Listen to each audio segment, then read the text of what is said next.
А вот в выставочном зале Якутского музея имени Ярославского открылась юбилейная выставка Намского педагогического колледжа. Экспозиция представлена лучшими произведениями различных видов изобразительного искусства. Это и живопись, графика, скульптура, конечно, декоративно-прикладное искусство.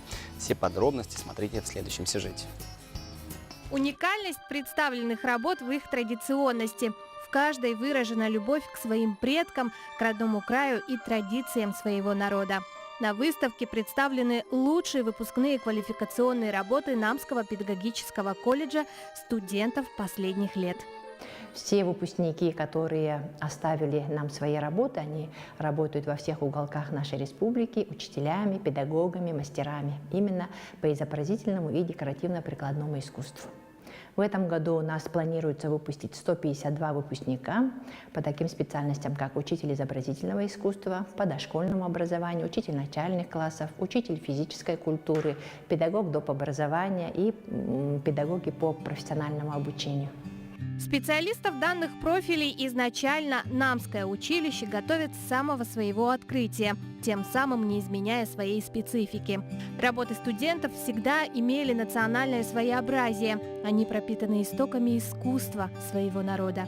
Скорее всего, в этом и секрет их постоянного успеха во всероссийских выставках, в чем большая заслуга, конечно же, педагогов и руководителей колледжа.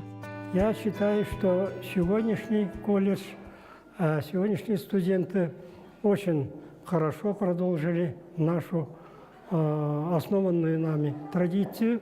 И считаю, что для будущих учителей это очень нужное, полезное дело, и достаточно они имеют хороший уровень. Я думаю, в последующем это должно быть развитым.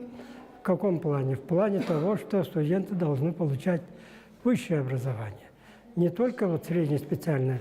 И статус учителя повысится, и предмету значение придадут тогда. Я думаю, в последующем это должно обратить внимание. Приглашаем жителей и гостей Якутска, а также выпускников колледжа посетить выставку лучших произведений студентов Намского педагогического колледжа до 16 ноября.